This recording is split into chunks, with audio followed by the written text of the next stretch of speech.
ओम अज्ञानतिमिरान्धस्य ज्ञानञ्जनशलाकया चक्षुरुन्मिलितं तस्मै श्रीगुरुवे नमः। श्रीचैतन्यमनोभीष्टं स्थापितं येन भूतले स्वयं रूपकदा मह्यं ददाति स्वपदान्तिकं वन्देऽहं श्रीगुरुः श्रीयुतपदकमलं श्रीगुरून् वैष्णवाचं श्रीरूपं सागरजातं सगण रघुनाथान्वितं तं सजीवं साद्वैतं सावधूतं परिजनसहितं कृष्णचैतन्यदेवं श्रीराधाकृष्णपादान् सगणललिता श्रीविशाखान्विताश्च नारायणं नमस्कृत्यं नरं चैव नरोत्तमं देवीं सरस्वतीं व्यासं ततो जयमुदीरये सुन्वतां स्वकथा कृष्णा पुण्यश्रवणकीर्तनं हृदयन्तस्तु भद्राणि विधनोति सुसतां नष्टप्रायेषु भद्रेषु नित्यं भागवत सेवया भगवती उत्तम श्लोके भक्तिर्भवति नैष्टिकी तदा रजस्तमो भावः कामलोभादयश्चेत् चेत एतेनावृतं स्थित सत्त्वे प्रसिद्धति एवं प्रसन्न मनसो भगवद्भक्ति योगता भगवतत्त्वविज्ञान मुक्त संगस्य जायते विद्यन्ते हृदय ग्रंथि छिद्यन्ते सर्वसंशयं क्षीयन्ते चास्य कर्माणि दृष्ट्वा एवात्मनेश्वरे धर्मप्रोहितो कैटभ्यो परमो निर्मत्सराणं सतां वेद्यं वास्त्रमत्र वस्तु शिवदं तापत्रयोन्मूलनं श्रीमद्भागवतं प्रमाणमूलं प्रेमोपमार्थमान श्री चैतन्य महाप्रभु मतमिदं तत्रातरुणापराय हे कृष्ण करुणा सिंधु दीनबंधु जगत्पतये गोपेश गोपिका कांत राधा कांत नमस्तुते तप्त कांचन गौरांगे श्री राधे वृंदावनेश्वरी वृषभानुसुते देवी प्रणमामि हरिप्रिये वाञ्छाकल्पतरुभ्यश्च कृपा सिन्धुभ्यो च पतितानां पावनेभ्यो वैष्णवेभ्यो नमो नमः। जय श्री कृष्ण चैतन्य प्रभु नित्यानंद श्री अद्वैत गदाधर श्रीवासादि श्री गौर भक्तवृंद हरे कृष्ण कृष्ण कृष्ण हरे हरे हरे राम राम राम हरे हरे। इसमें आज हम लोग को श्रीमद् भागवतम स्कंद संख्या 8 अध्याय संख्या 19 और श्लोक संख्या 25 नंबर पढ़ना है। बोलते पुंसो अयम संसृते हेतु रसंतोषो अर्थ कामयो यदृक्षयो प्रपन्नेन संतोषो मुक्तये स्मृतः। भौतिक जीवन कामेक्षाओं की पूर्ति एवं अधिक धन पाने की इच्छा में असंतोष उत्पन्न करता है।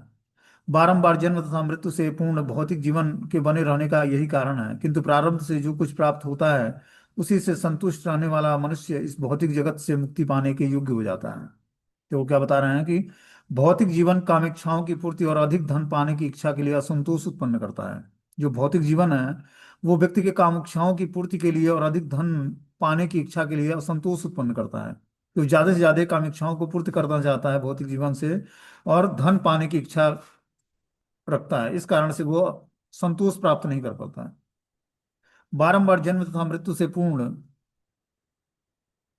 भौतिक जीवन के बने रहने का यही कारण है, किंतु प्रारब्ध से जो कुछ प्राप्त होता है उसी से संतुष्ट रहने वाला मनुष्य इस भौतिक जगत से मुक्ति पाने के योग्य होता है। बता रहे हैं कि जो किंतु प्रारब्ध से जो कुछ प्राप्त होता है उसी से संतुष्ट रहने वाला मनुष्य इस भौतिक जगत से मुक्ति पाने की योग्यता उसको उसके अंदर आ जाती है। और जो वो प्रारब्ध के अनुसार जो कुछ उसको मिलता है उसी से संतुष्ट रहे तो बोलते हैं यह दृक्षालाभ संतुष्ट तेजो विप्रस्य वर्धते तत्प्रशाम्य संतोषम दंभ सेवा सुसूक्षणीय। प्रारब्ध से जो कुछ भी प्राप्त होता है उसी से संतुष्ट रहने वाला ब्राह्मण की आध्यात्मिक शक्ति में प्रबुद्धता निरंतर बढ़ती जाती है, किंतु असंतुष्ट ब्राह्मण की आध्यात्मिक शक्ति उसी तरह क्षीण होती जाती है जिस प्रकार पानी छिड़कने से अग्नि की ज्वाला ज्वाला शक्ति घटती है। तो बता रहे हैं कि प्रारब्ध से जो कुछ प्राप्त होता है उसी से अगर जो संतुष्ट रहता है ब्राह्मण तो उसकी आध्यात्मिक शक्ति और प्रबुद्धता निरंतर बढ़ती जाती है।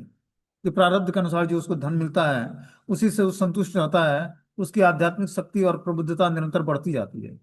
किंतु अगर जो असंतुष्ट ब्राह्मण की आध्यात्मिक शक्ति उसी तरह क्षीण हो जाती है जिस तरह पानी छिड़कने से अग्नि की ज्वाला शक्ति घट जाती है।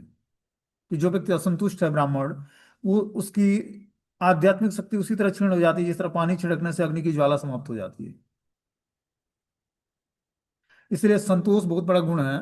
और जब भगवान की भक्ति हम करेंगे तभी हमारे अंदर आध्यात्मिक शक्ति प्राप्त होगी जिसके कारण हम संतुष्ट हो पाएंगे भौतिक संसार में। क्योंकि भौतिक संसार में व्यक्ति को संतुष्टि नहीं मिलती है।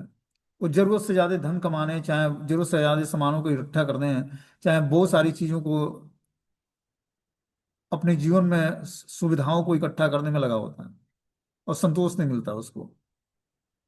इस कारण से वो कभी भी आध्यात्मिक प्रोग्रेस नहीं कर पाता है। बोलते हैं तस्मात् त्रिणीपाद एव वृणे त्वदर दर्शभात एतावतेव सिद्धो अहम वित्तम यावत प्रयोजनम। अतएव हे राजन, दानियों में सर्वश्रेष्ठ आपने आम आपसे मैं केवल 3 पग भूमि मांग रहा हूँ। इस दान से मैं अत्यधिक प्रसन्न हो जाऊंगा, क्योंकि सुखी होने की यही विधि है कि जो नितांत आवश्यक हो उसे पाकर पूर्ण संतुष्ट हो लिया जाए। तो बता रहे हैं कि वामन देव भगवान बलि महाराज से कि हे राजन, दानियों में सर्वश्रेष्ठ आप, मैं केवल आपसे 3 पग भूमि मांग रहा हूं कि आप मुझे 3 पग भूमि दीजिए। इस दान से मैं अत्यधिक प्रसन्न हो जाऊंगा, क्योंकि सुखी होने की विधि यही है, जो नितांत आवश्यक हो उसे पाकर पूर्ण संतुष्ट हो लिया जाए। कि जितने की आवश्यकता है, व्यक्ति को जो उतना ही दान स्वीकार करता है तो वो निश्चित रूप से संतुष्ट रहेगा, और उसको उसके पाप कर्म नहीं भोगने पड़ेंगे। बोलते हैं सुखी होने की यही विधि है कि जो नितांत आवश्यक हो उसे पाकर पूर्ण रूपेण संतुष्ट हो लिया जाए। अब आगे श्री शुक उवाच यत युक्तो स हस्नानः वाञ्छातं प्रतिगृह्यतां वामनाय महीदातु जग्राहं जलभाजनम। सुखदेव गोस्वामी ने आगे कहा कि जब बलि महाराज से भगवान इस प्रकार बोले तो बलि हंस पड़े और उन्होंने कहा कि बहुत अच्छा, अब जो इच्छा हो प्राप्त करो। वामन देव को इच्छित भूमि देने के अपने वचन का संकल्प करने के लिए उन्होंने अपना जल पात्र उठा लिया। इस प्रकार सुखदेव गोस्वामी बताते हैं कि अब जब बलि महाराज से भगवान इस प्रकार बोलते हैं तो बलि हंस पड़ते हैं और उन्होंने कहा कि बहुत अच्छा, आप जो बोल रहे हैं बहुत अच्छा है। अब जो इच्छा हो प्राप्त करें। वामन देव को इच्छित भूमि देने के अपने वचन के संकल्प के लिए उन्होंने अपना जलपात्र उठा लिया, बलि महाराज ने। बोलते हैं विष्णवे क्षमा प्रदा स्यंतम मूषणाम आसुरेश्वर जान जानम चिकीर्षितम विष्णु शिष्यम प्राहम विदाम्बरे। भगवान विष्णु के प्रयोजन को जानते हुए विद्वानों में श्रेष्ठ शुक्राचार्य ने तुरंत ही अपने शिष्य बलि से, जो भगवान वामन देव को सब कुछ देने जा रहा था, इस प्रकार कहा। अब जो है तुरंत शुक्राचार्य आ जाते हैं उस सभा में, और वो जान गए कि ये विष्णु है जो बलि महाराज से अभी दान मांगने आए हैं। तो इस प्रकार बलि महाराज को उन्होंने कुछ बोलना शुरू करते हैं। श्री शुक्र उवाच। अब शुक्राचार्य क्या बोलते हैं कि ये सम बेरोचनम साक्षात भगवान विष्णु अव्यम कस्यापाद दिते जातो देवानाम कार्य साधकम। शुक्राचार्य ने कहा कि हे विरोचन पुत्र बलि, यह वामन रूपी धारी ब्रह्मचारी साक्षात अव्यक्त भगवान विष्णु है। यह कश्यप मुनि को अपना पिता और अदिति को अपना माता स्वीकार करके देवताओं का हित साधने के लिए प्रकट हुआ है। तो इस प्रकार शुक्राचार्य अपने शिष्य बलि महाराज से बोलते हैं कि हे विरोचन पुत्र, यह वामन रूपी ब्रह्मचारी जो है, ये साक्षात अव्यक्त भगवान विष्णु है। यह कश्यप मुनि और माता देव अदिति को अपना माता स्वीकार करके और देवताओं का हित साधने के लिए प्रकट हुए हैं। प्रति श्रुतम तवे तस्मे यद अनर्थम न जानतः न साधु मन्ये दैत्यानां महानुपगतो अन्यम। तुम यह नहीं जान पा रहे कि इसे भूमि देने का वचन देकर तुमने कैसी घातक स्थिति अंगीकार कर ली है। मेरी समझ में यह वचन तुम्हारे लिए ठीक नहीं है, इससे असुरों को भारी क्षति होगी। इस प्रकार शुक्राचार्य ने उनको बताया कि तुम यह नहीं जान पा रहे कि इन्हें भूमि देने का वचन देकर तुमने कैसी घातक स्थिति अंगीकार कर ली है। मेरी समझ में यह वचन तुम्हारे लिए ठीक नहीं है, इससे असुरों को भारी क्षति पहुंचेगी। एसम ते स्थान ऐश्वर्यम श्रियम तेजो यशम श्रुतम दास्यम याचिज्ञ संक्रायम माया माणव वको हरि। यह व्यक्ति जो ऊपर से ब्रह्मचारी लग रहा है, वास्तव में भगवान हरि हैं, जो तुम्हारी सारी भूमि सौंदर्य संपत्ति शक्ति यश और विद्या लेने के लिए इस रूप में आए हैं। यह तुम्हारा सर्वस्व छीन कर तुम्हारे शत्रु इंद्र को दे देंगे। इस प्रकार शुक्राचार्य ने पहले ही बता दिया कि जो बटु ब्रह्मचारी जो आप देख रहे हो, यह व्यक्ति जो ऊपर से ब्रह्मचारी लग रहा है, वास्तव में भगवान हरि हैं, जो तुम्हारी संपत्ति भूमि सौंदर्य शक्ति यश और विद्या सब कुछ हरने के लिए आए हुए हैं। यह तुम्हारा सर्वस्व छीन कर तुम्हारे शत्रु इंद्र को दे देंगे। बोलते हैं श्रील विश्वनाथ चक्रवर्ती ठाकुर ने इस प्रसंग में बताया है कि हरि शब्द छीन लेने वाले का द्योतक है। हरि मतलब हरण करने वाला। यदि कोई अपना संबंध भगवान हरि से जोड़ता है तो वो उसके सारे क्लेशों को हर लेते हैं, और में ऊपर से ऐसा लगता है कि भगवान उसकी सारी संपत्ति कीर्ति विद्या और सौंदर्य का हरण कर रहे हैं। जैसा कि श्रीमद् भागवतम के 10वें स्कंद के 28वें अध्याय के 8वें श्लोक में कहा गया है कि यस्य हम अनुग्रहीम हरिष्ये तद्धनम स्नेह। भगवान ने महाराजा युधिष्ठिर से कहा कि मैं अपने भक्त पर जो पहला अनुग्रह करता हूं तो वह यह है कि उसका सब कुछ विशेष कर उसका भौतिक ऐश्वर्य अर्थात धन हर लेता हूं। तो भगवान किसी पर विशेष कृपा करते हैं तो पहले उसका क्या करते हैं, जो भौतिक आसक्ति है धन से, वो उसको हर लेते हैं। धन ही हर लेंगे तो आसक्ति उसकी खत्म हो जाएगी। निष्ठावान भक्त के प्रति भगवान का यह विशेष अनुग्रह होता है। यदि निष्ठावान भक्त की कृष्ण के प्रति सर्वोपरि चाहत होती है, किंतु यदि वह भौतिक पदार्थों से भी आसक्त रहता है और उसका धन कृष्ण भक्ति की प्रगति में बाधक बनता है तो भगवान युक्ति से उसका सारा धन हर लेते हैं। यहाँ पर शुक्राचार्य कहते हैं कि यह बामन ब्रह्मचारी तुम्हारा सर्वस्व हर लेगा। इस प्रकार वे ये सूचित करते हैं कि भगवान मनुष्य का सारा धन और उसका मन भी छीन लेते हैं। यदि कोई भगवान के चरण कमलों पर अपना मन अर्पित कर देता है, स वे मनः कृष्ण पदार बिंदु, तो वह सहज ही उन्हें प्रसन्न करने के लिए अपना सर्वस्व दे सकता है। यद्यप बलि महाराज भक्त थे, किंतु वे भौतिक संपत्ति के प्रति अनुरक्त थे। अतएव भगवान ने उन पर विशेष कृपा की और वामन रूप धारण करके उसकी सारी संपत्ति और उनके मन को भी उनसे छीन लिया। इस प्रकार बलि महाराज पर भगवान वामन देव ने कृपा किया और उनको छल से विशेष कृपा करके वामन रूप धारण कर भगवान ने उनकी सारी संपत्ति और उनके मन को हरण कर लिया। जबकि उन्होंने शुक्राचार्य ने बता दिया था कि वामन ब्रह्मचारी तुम्हारा सब कुछ हर लेगा। इस प्रकार सूचित करते करते हैं कि भगवान मनुष्य का सारा धन और उसका मन भी छीन लेते हैं जब विशेष कृपा करते हैं तो, जो कि बलि महाराज के साथ किया उन्होंने।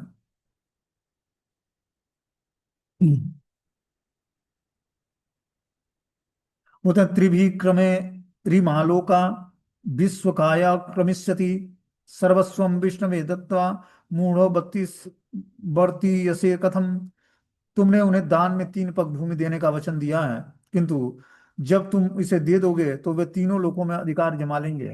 तुम निकट निपट मूर्ख हो, तुम नहीं जानते कि तुमने कितनी बड़ी भूल की है।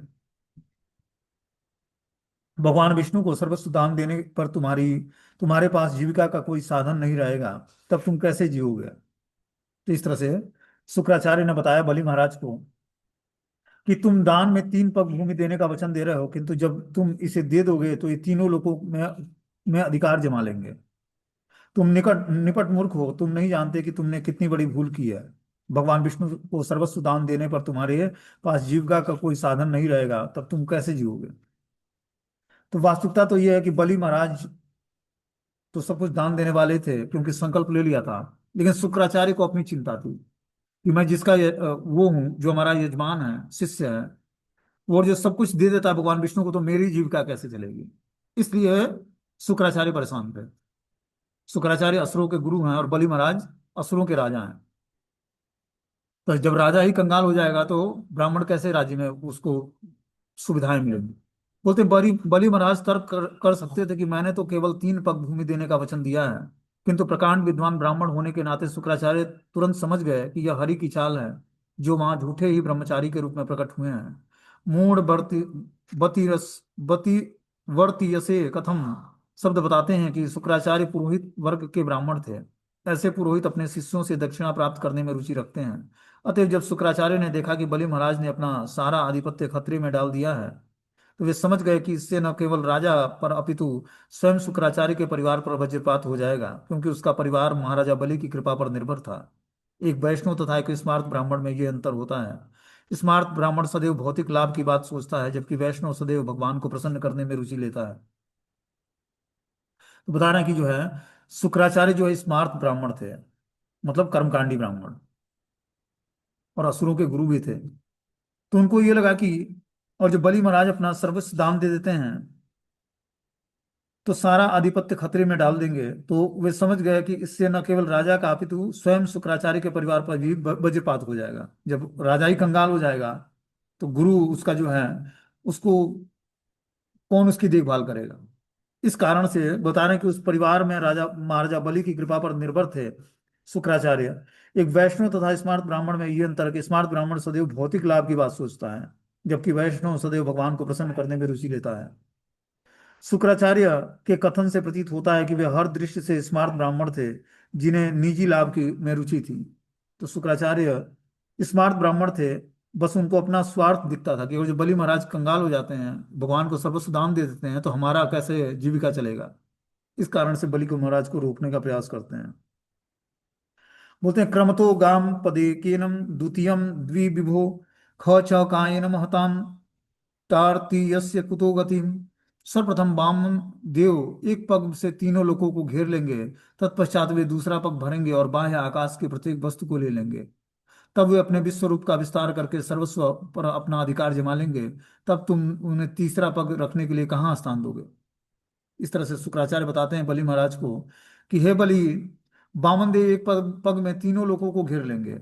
तत्पश्चात वे दूसरा पग भरेंगे और बाह्य आकाश की प्रत्येक वस्तु को ले लेंगे। तब वे अपने विश्व रूप का विस्तार करके सर्वस्व पर अपना अधिकार जमा लेंगे। तब तुम्हें उन्हें तीसरा पग रखने के लिए कहाँ से स्थान दोगे? शुक्राचार्य बलि महाराज को बताना चाह रहे थे कि वो भगवान वामन देव द्वारा ठगे जाएंगे। उन्होंने कहा कि तुमने 3 पग का वचन तो दिया है, किंतु वे 2 पग में ही तुम्हारा सर्वस्व समाप्त हो जाएगा। तब तुम उसे उन्हें तीसरे पग के लिए किस प्रकार स्थान दे पाओगे? शुक्राचार्य को पता नहीं था कि भगवान अपने भक्त की किस तरह रक्षा करते हैं। भक्त को चाहिए कि भगवान की सेवा में अपने अधिकार की सारी वस्तुएं खतरे में डाल दे, किंतु उसकी सदैव रक्षा होती है और वो कभी भी परास्त नहीं होता है। इस प्रकार बता रहे हैं कि शुक्राचार्य बलि महाराज को बताना चाह रहे थे कि वो भगवान वामन देव द्वारा ठगे जाएंगे। उन्होंने कहा कि तुमने 3 पग का वचन दिया है, किंतु केवल 2 पग में ही तुम्हारा सर्वस्व समाप्त हो जाएगा। तब तुम्हें उन्हें तीसरे पग के लिए किस प्रकार स्थान दे पाओगे? शुक्राचार्य को पता नहीं था कि भगवान अपने भक्त की किस तरह रक्षा करते हैं। इस कारण से वो ऐसा बातें कर रहे थे। भक्त को चाहिए कि भगवान की सेवा के लिए वो अपने अधिकार की सारी वस्तुएं खतरे में डालकर उनकी सेवा करे, किंतु उसकी सदैव रक्षा होती है और वो कभी भी परास्त नहीं होता है। शुक्राचार्य ने भौतिक दृष्टि से अनुमान लगाकर सोचा कि बलि महाराज किसी भी तरह ब्रह्मचारी भगवान वामन देव को दिया गया अपना वचन पूरा नहीं कर सकेंगे। आगे बता रहे हैं कि निष्ठा ते नरके मन्ये हा प्रदातु प्रतिश्रुतम प्रतिश्रुतस्य यो अनिशम प्रतिपाद इतु भवान। तुम निश्चित रूप से अपना वचन पूरा करने में असमर्थ होगे, और मैं सोचता हूं कि उसकी इस असमर्थता के कारण तुम्हें नरक में शाश्वत निवास करना पड़ेगा। बता रहे हैं शुक्राचार्य अपने बलि को, अपने शिष्य को, कि तुम निश्चित रूप से अपना वचन पूरा करने में असमर्थ होगे और मैं सोचता हूं कि अपनी इस असमर्थता के कारण तुम्हें नरक में शाश्वत रूप से निवास करना पड़ेगा। न तद्दानं प्रशंसन्ति येन वृत्ति विपद्यते। दानम यज्ञम तप कर्म लोके वृत्ति मतो यतः। विद्वान व्यक्ति उस दान की सराहना नहीं करते जिससे किसी की अपनी ही जीविका खतरे में पड़ जाए। दान यज्ञ तपस्या और सकाम कर्म वही कर सकता है जो अपनी जीविका कमाने में पूर्ण सक्षम हो।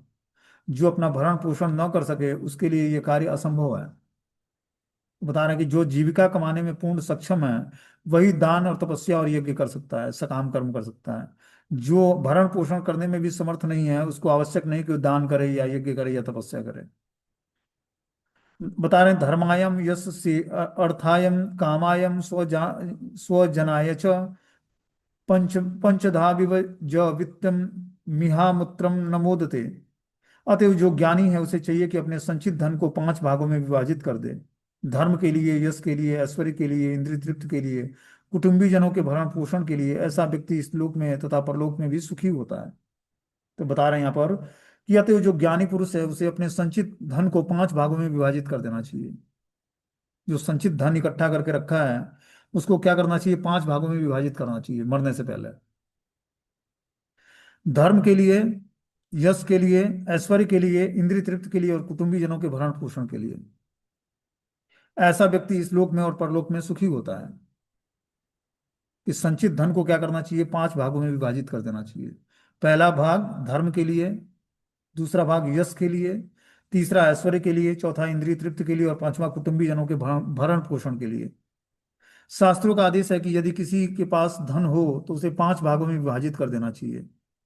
एक भाग धर्म के लिए, दूसरा भाग यश के लिए, तीसरा ऐश्वर्य के लिए, चौथा इंद्रिय तृप्ति के लिए, पांचवा भाग कुटुंबी जनों के भरण पोषण के लिए। किंतु वर्तमान समय में सारे लोग ज्ञान से विहीन विहीन होने के कारण अपना सारा धन परिवार के तुष्टि के लिए खर्च करते हैं।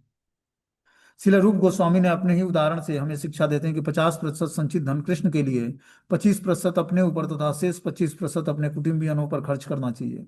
मनुष्य का मुख्य उद्देश्य कृष्ण भावनामृत में प्रगति करना होना चाहिए। इससे धर्म, अर्थ तथा काम सम्मिलित होंगे। किंतु क्योंकि उसके परिवार के जो लोग भी कुछ लाभ की आशा रखते हैं, अतएव अपने संचित धन का कुछ अंश उन्हें भी देकर संतुष्ट करना चाहिए। यही शास्त्रीय आदेश है। और जो किसी के पास धन है तो शिला रूप गोस्वामी ने क्या बताया कि 50% भगवान कृष्ण की सेवा के लिए, 25% अपने ऊपर और शेष 25% कुटुंबी जनों के भरण पोषण के लिए खर्च करना चाहिए। इससे क्या होगा? वो धीरे धीरे कृष्ण भावनामृत में प्रगति कर पाएगा। क्योंकि उसके परिवार के लोग जो कुछ लाभ की आशा रखते हैं, अतः अपने संचित धन का कुछ अंश उन्हें भी देकर संतुष्ट करे। यही शास्त्रीय नियम है। बोलते हैं अत्रापि बह चे गीतम शृणु मे असुर सत्तमः सत्यमोमिति यत्प्रोक्तम येनात्याहानुमृतम हि तत्। कोई यह तर्क कर सकता है कि चूंकि तुमने पहले ही वचन दे दिया है, अतएव अब कैसे मना कर सकते हो। हे असुरश्रेष्ठ, तुम मुझे वह श्रुति श्रुति का साक्षात ले सकते हो, तो यह कह तो यह कहती है कि वह वचन सत्य है जिससे आरंभ में ओम हो, वह असत्य है, और ओम से आरंभ न हो। बता रहे हैं कि कोई यह तर्क कर सकता है कि चूंकि तुमने ही पहले ही वचन दे दिया है, अतएव अब कैसे मना कर सकते हो। बलि महाराज ने दान देने के लिए अपने वामन देव से पहले ही वचन दे दिया था। अब असुरराज जो असुरों के गुरु जो शुक्राचार्य हैं समझा रहे हैं कि तुमने पहले ही वचन दे दिया है, अतएव अब तुम कैसे मना कर सकते हो। हे असुर श्रेष्ठ, तुम मुझे वह श्रुति का साक्ष्य ले सकते हो जो यह कहती है कि वह वचन सत्य है जिसके आरंभ में ओम हो, और वह असत्य है जो ओम से प्रारंभ आरंभ न हो। तो सत्यम पुष्पम फलम विद्या दातम्यम वृक्षस्य गीयते वृक्षे अजीवति तन्मम सयादम नृत मूलमात्मनः।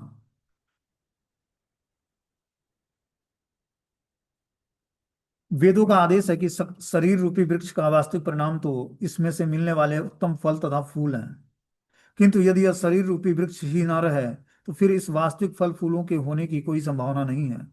यहाँ तक कि यदि शरीर असत की नींव पर भी टिका हो, तो शरीर रूपी वृक्ष के बिना वास्तविक फल फूल नहीं हो सकते हैं। तो बता रहे हैं कि वेदों का आदेश यही है कि शरीर रूपी वृक्ष का वास्तविक परिणाम तो इससे मिलने वाले उत्तम फल और फूल हैं। ये शरीर किस लिए मिला है? उत्तम फल और फूलों को पैदा करने के लिए। उत्तम फल और फूल मतलब भगवान की भक्ति करने के लिए। किंतु यदि यह शरीर रूपी वृक्ष ही न रहे, तो इसके वास्तविक फल फूलों के होने का कोई संभावना नहीं है। क्योंकि जो शरीर नहीं है, तो इससे जो उत्पन्न होने वाले फल फूल हैं उसका उसकी कोई संभावना ही नहीं है। यहाँ तक कि यह शरीर असत की नाव पर टिका होता है, तो शरीर रूपी वृक्ष के लिए बिना वास्तविक फल फूल नहीं हो सकता है। यह श्लोक बताता है कि इस शरीर में रच मात्र असत असत के बिना असली सत्य भी नहीं विद्यमान रह सकता है। मायावादियों का कहना है कि ब्रह्म सत्य, जगत मिथ्या, आत्मा सत्य है और माया असत्य है। किंतु वैष्णव दार्शनिक मायावादी दर्शन को स्वीकार नहीं करते। यदि तर्क के लिए इस भौतिक जगत में वो मिथ्या मान भी लिया जाए, तो माया में फंसा जीव शरीर की सहायता के बिना इससे बाहर निकल नहीं सकता है। बता रहे हैं कि जो है, इस शरीर की रच मात्र असत के बिना असली सत्य की भी विद्यमान नहीं रह सकती। कि जहां असत के बिना असली सत्य भी विद्यमान नहीं होता है। असत होगा तभी तो सत्य की पहचान होगी कि क्या गलत है और क्या सही है। तो बता रहे हैं इस श्लोक में इस शरीर में रच मात्र असत्य के बिना असली सत्य भी विद्यमान रह सकता है, विद्यमान नहीं रह सकता। मायावादियों का कहना है कि ब्रह्म सत्य, जगत मिथ्या, आत्मा सत्य और माया असत्य है। किंतु वैष्णव दार्शनिक मायावादी दर्शन को स्वीकार नहीं करते। यदि तर्क के लिए इस भौतिक जगत में को मिथ्या मान भी लिया जाए, तो माया में फंसा जीव शरीर की सहायता के बिना इससे बाहर निकल नहीं सकता है। शरीर की सहायता के बिना कोई ना तो धर्म का पालन कर सकता है, ना कोई दार्शनिक पूर्णता का चिंतन कर सकता है। अतः फूल तथा फल को शरीर के परिणाम के रूप में प्राप्त करना होता है। शरीर की सहायता के बिना वह फल प्राप्त भी नहीं हो सकता है। बता रहे हैं कि जो फल हमें प्राप्त करना है उस शरीर के माध्यम से ही हमें भक्ति रूपी फल प्राप्त होता है, क्योंकि शरीर के माध्यम से ही हम भक्ति करते हैं। ठीक है ना। तो बता रहे हैं कि जो है, आत्मा सत्य है और माया असत्य है। किंतु वैष्णव दार्शनिक मायावादी दर्शन को स्वीकार नहीं करते। यदि तर्क के लिए इस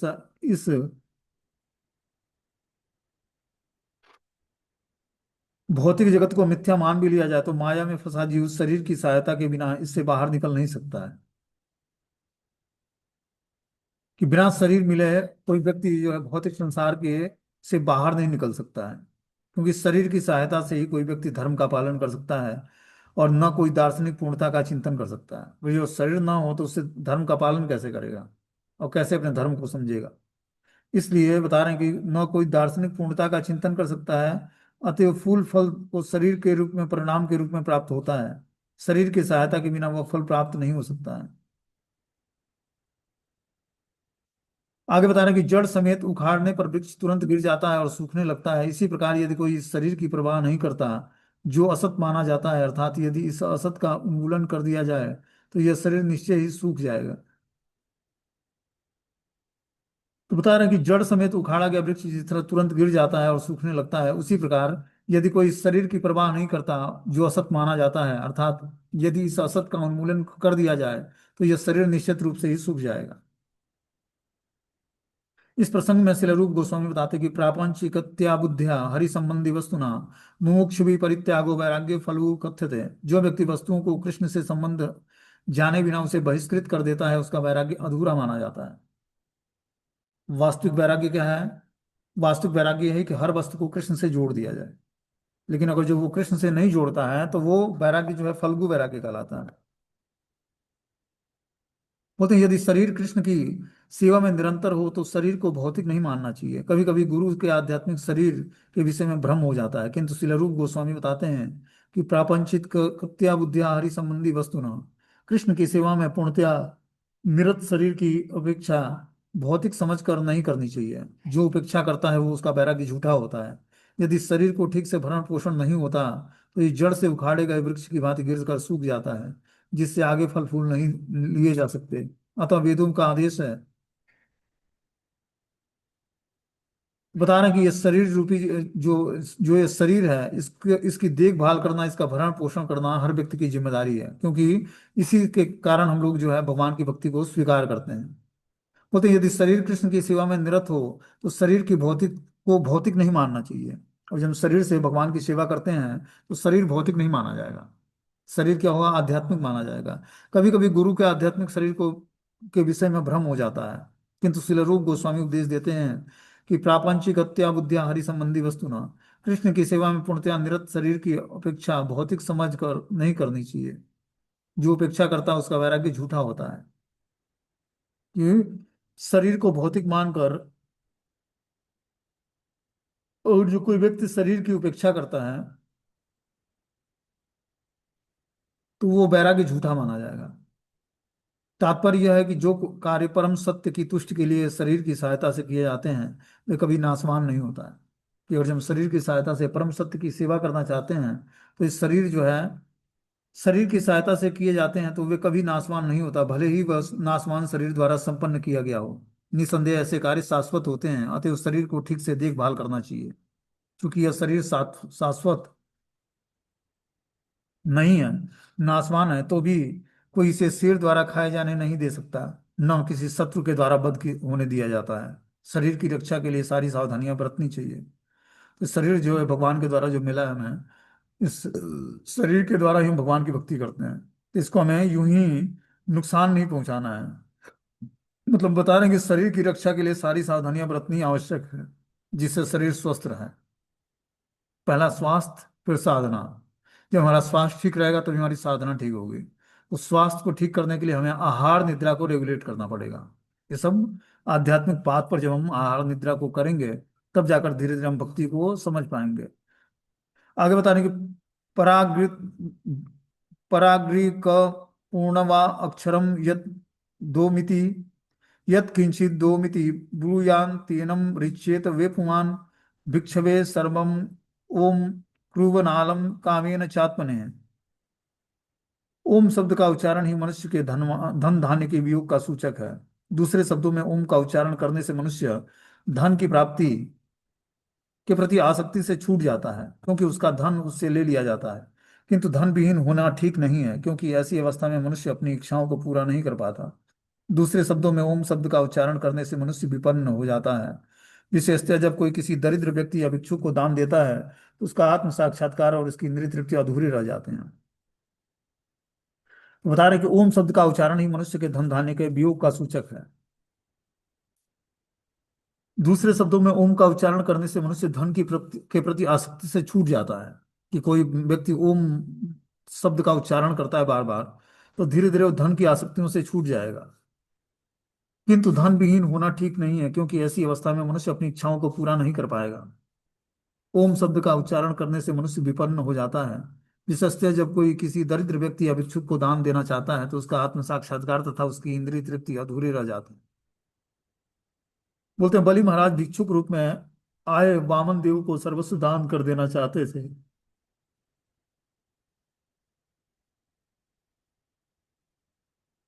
किंतु बलि महाराज ने कुल गुरु शुक्राचार्य उनके इस वचन को नहीं समझ पाए। शुक्राचार्य ने वैदिक साक्ष्य प्रस्तुत किया कि दरिद्र भक्त को सर्वस्व दान देना नहीं देना चाहिए, वरना जब कोई दरिद्र दान मांगने आए तो उससे इस प्रकार झूठ बोले कि मेरे पास जितना था आपको दे दिया है, अब मेरे पास और कुछ नहीं है। मनुष्य को चाहिए कि अपना सर्वस्व दान में न दे।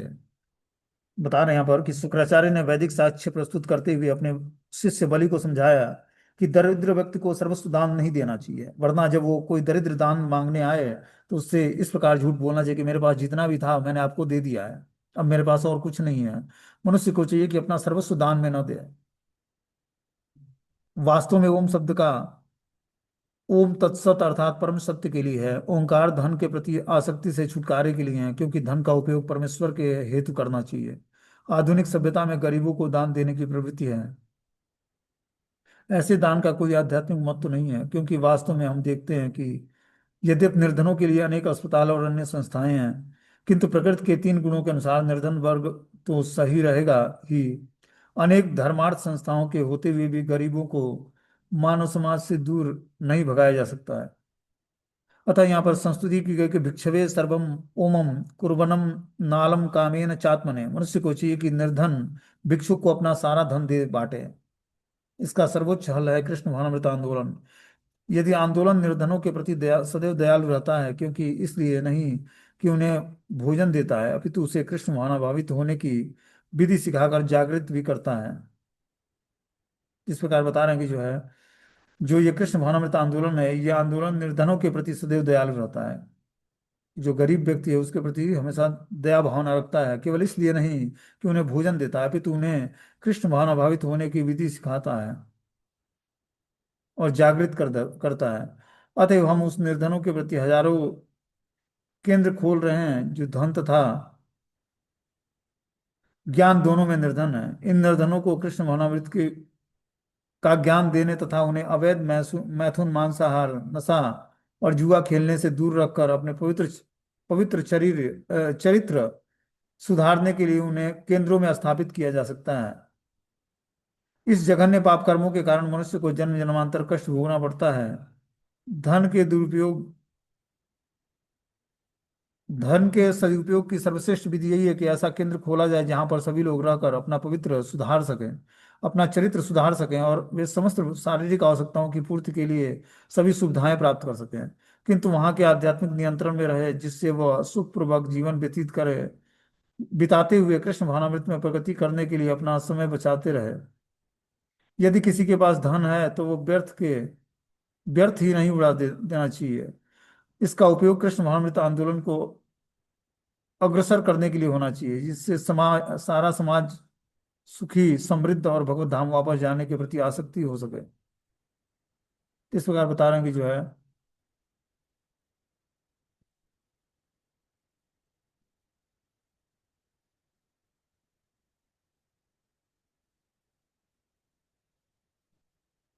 कि निर्धनों को कृष्ण भावनामृत का ज्ञान देने तथा उन्हें अवैध मैथुन नशा मांसाहार और जुआ खेलने से दूर रखकर अपना पवित्र चरित्र सुधारने के लिए इन केंद्रों में स्थापित किया गया है। इस जघन्य पाप कर्मों के कारण मनुष्य को जन्म जन्मांतर कष्ट भोगना पड़ता है। इस प्रकार हमें क्या करना चाहिए?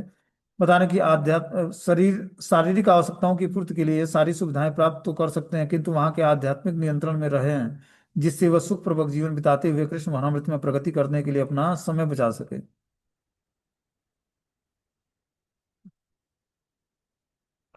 आगे जो है, लास्टवां श्लोक इसके बाद है। 42वां श्लोक है। अथेदम पूर्णमव्यात्यम यच्च नेता नृतम वचम सर्वनित्य नृपम ब्रूयासम दुष्कृतिम स्वसूनृतम। अतः सुरक्षित उपाय यही है कि नहीं कर कह दिया जाए। यद्यपि यह असत्यता है, किंतु इससे पूरी रक्षा हो जाएगी। इससे अपने प्रति दूसरों की सहानुभूति भी मिलती है और अपने लिए अन्यों को से धन एकत्र करके करने की पूरी सुविधा मिलती है। फिर भी यदि कोई सदा यही कहे कि उसके पास कुछ नहीं है और उसकी निंदा होती है, क्योंकि वह जीवित रहकर भी मृत है और उसे जीवित ही मार डालना होगा। बता रहे कि सुरक्षित उपाय यही है कि नहीं करना। और जो कोई दान मांगने आता है और आप दान देने में समर्थ नहीं हो तो आपको उसको मना कर देना चाहिए। यद्यपि यह असत्यता है, किंतु इससे पूरी तरह रक्षा हो जाएगी, जिससे अपने प्रति दूसरों की सहानुभूति भी मिलती मिलती है, और अपने लिए धनियों से एकत्र पूरी सुविधा मिलती है। फिर भी यदि कोई सदा यही कहे कि उसके पास कुछ नहीं है, तो उसकी निंदा होती है, क्योंकि वह जीविका रख कर भी मृत है, और उसे जीवित ही मार डालना चाहिए। भिखारी सदैव अपने को निर्धन रूप में प्रस्तुत करता है, यह उसके लिए अच्छा हो सकता है, क्योंकि इस तरह से उसका धन नष्ट न होने के से आश्वासन मिल जाता है, और धन एकत्र करने की दिशा में अन्यों का ध्यान आकर्षण तथा सहानुभूति मिलती है। किंतु इसकी भी भर्त्सना की जाती है। यदि कोई जानबूझकर भिक्षावृत्ति को पेशा बना लेता है, तो वह जीवित जीवित ही माना जाता है, या अन्य दृष्टिकोण से ऐसे व्यक्ति को जीवित ही मार देना चाहिए। तो बता रहे हैं कि जो यहाँ पर कि भिखारी सदैव अपने को निर्धन रूप में प्रस्तुत करता है, यह उसके लिए अच्छा हो सकता है, क्योंकि इस तरह उसका धन नष्ट न होने का आश्वासन मिल जाता है, और धन एकत्र करके ही दिशा में अन्यों का ध्यान आकर्षण और सहानुभूति मिलती है। किंतु उसकी भी भर्त्सना की जाती है। यदि कोई जानबूझकर भिक्षावृत्ति को पेशा बना ले, और वह जीवित ही मृत्यु मना जाता है, कि और जो कोई भिक्षावृत्ति को अपना पेशा बना लेता है,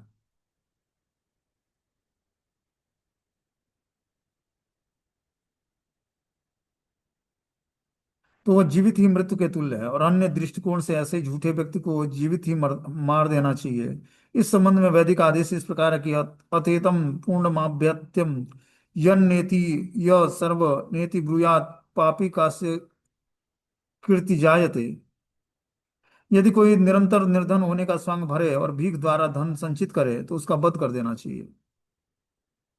और जो कोई व्यक्ति निरंतर भीख मांगने का इच्छा व्यक्त करता है, और धन मिलते ही क्या करता है, उससे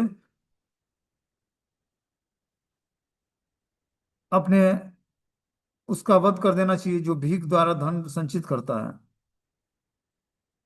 आगे बताने, स्त्रीषु नर्म विवाहे च वृत्त्यर्थे प्राण संकटे गो ब्राह्मणेभ्य हिंसाया नानृतम सयाजु जुगुप्सितम। किसी स्त्री को अपने वश में लाने के लिए चिकनी चुपड़ी बातें करने में, हास परिहास में, विवाह उत्सव में, अपनी जीविका कमाने में, प्राणों का संकट उपस्थित होने पर गायों तथा ब्राह्मण संस्कृति की रक्षा करने तथा शत्रु के हाथों में से किसी भी व्यक्ति की रक्षा करने में असत भाषण भी कभी निंदनीय नहीं माना जाता। बता रहे हैं, किसी स्त्री को अपने वश में लाने के लिए चिकनी चुपड़ी बातें करने में, हास परिहास में, विवाह उत्सव के में, अपनी जीविका कमाने में, प्राणों का संकट उपस्थित होने पर गायों तथा ब्राह्मण संस्कृति की रक्षा करने तथा शत्रु के हाथों में से किसी व्यक्ति की रक्षा करने में असत भाषण भी कभी निंदनीय नहीं हो सकता।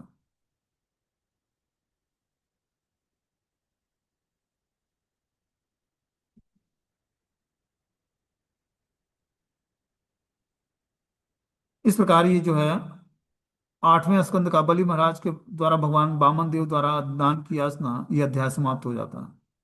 ठीक है ना। अब आगे जो है बलि महाराज द्वारा ब्रह्मांड समर्पण।